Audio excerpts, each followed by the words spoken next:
Your Honor, my client, the only thing I would say, Your Honor, is that I just want to tell y'all, I'll be home soon. R.I.P. Keon. I love my family.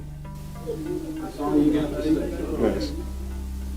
You know, I have never in 23 years of approximately ever not accepted the sentence agreement between the parties because it's bargained for, the sentence by the parties. But watching you sit there, smile, laugh, and shake your head like this was no big deal, I'm very tempted to just say, I'm not going to accept this sentence agreement. We'll go to trial, and if you're convicted of felony murder, you'll go to prison for the rest of your life. That means you'll die there.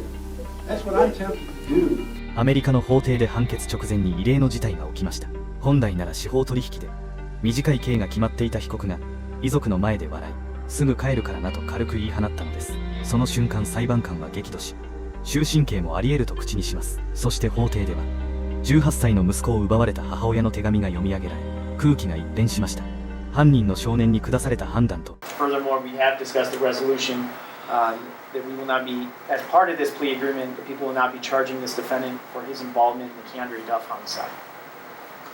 That's a correct statement, Your Honor. On the morning of October 4th, 2016, did you agree and conspire with two other individuals, Delvino Gracie and Jamarius Ellison, to commit an armed robbery? Yeah. And who are you going to rob? Jordan Fleet. Jordan Fleet. And that afternoon, did you in fact rob Jordan Fleet? Yeah. And did you use a gun to place him in fear in order to take his property? Yeah. And as a result of that armed robbery, what did you do with that gun and Mr. Jordan Fleet? Shot him.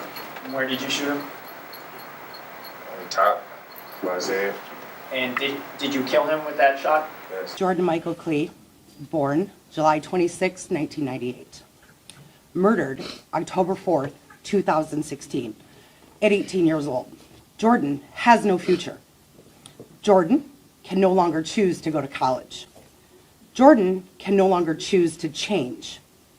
Jordan can no longer make a difference. Jordan can no longer fall in love or have a family. Jordan no longer has a future. I've lost my only child, my son, my baby, my friend. More than that, I've lost laughter and love. I no longer have the hope of having grandchildren. I've lost the enjoyment of holidays and birthdays and of everyday life. As a mother or any parent ages, her children are there to care for her. But now in my life, I walk this journey alone. I no longer have that luxury because that was carelessly and cruelly taken from me. I no longer get to see the smile of my son when he walks through the door and brings me a Frosty from Wendy's at the end of his shift. The simple pride of a hard work shift and bringing his mom something that just makes her happy. Songs we used to enjoy, I can no longer listen to. Movie nights we did together no longer exist. I could continue with all the loss. I won't. This year was supposed to be a year of celebration, of senior pictures with prom and graduation and parties. Instead, it was a nightmare that no parent should ever endure. On the nights I managed to sleep, I wake up hearing my son scream for me, to then have to realize all over again, night after night, my son is dead, gone, taken. For what? Why? Can you answer the question? Why? Why? I have an answer. Your answer will never be good enough. There will never be an answer good enough to satisfy why you shot my son. Why you thought that what you had should be yours. Why you felt that what you wanted you were entitled to. Why you thought his death was an acceptable response to your jealousy or desire to what he had. Drugs, clothes, money, jewelry, bones, shoes, whatever it was that you felt you needed more than his life. Your why will never be better than his life. Your want will never trump my son's death. You get to live, get to wake up every day. Your life continues. I sincerely hope that whatever it was you wanted so badly that you felt the need to murder my son was worth the next at least 52 years of your continued existence. You won't get the luxury of raising your child because you took mine away. So because for the first time in my life, I feel hate in my heart, here is what I hope. I hope that every time you want for a jacket, that you stay cold. I hope that every time you want for shoes, you get a hole in yours. I hope that every time you want for a meal, you go hungry. And hope that every time you want for a bed, you have a sleepless night. I hope that every time you wish for your mother, she doesn't come for a visit. But more than anything, because we, and I, am nothing like you, I don't wish or hope any of that upon you.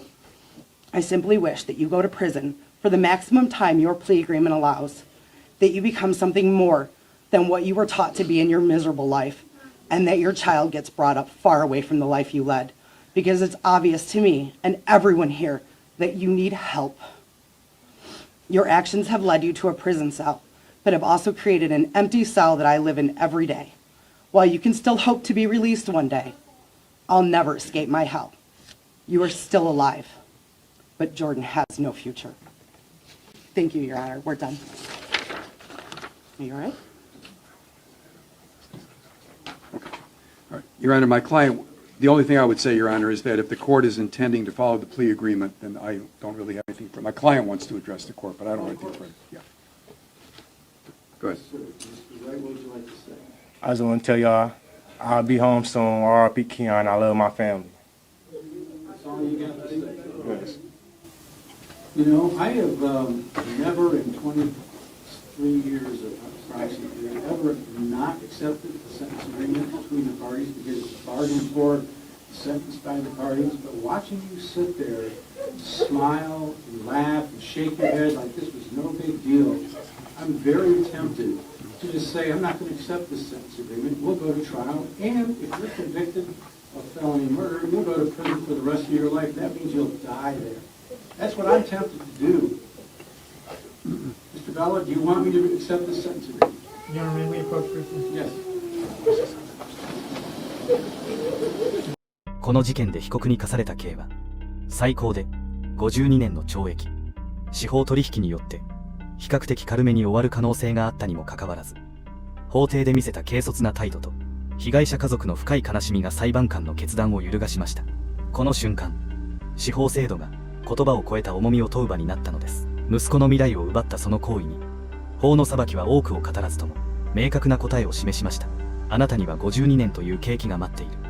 そう宣告された彼の先には取り戻せない時間だけが残っています。本チャンネルではアメリカで実際に起きている事件をできるだけわかりやすく、そして事実に基づいてお届けしています。もし今日の映像が知らなかったことが分かった、もっと続きが見たいと感じたら、ぜひチャンネル登録をお願いします。あなたの1クリックが次の取材や翻訳の力になります。この先もあなたがニュースなどでは触れられないリアルなアメリカをお届けします。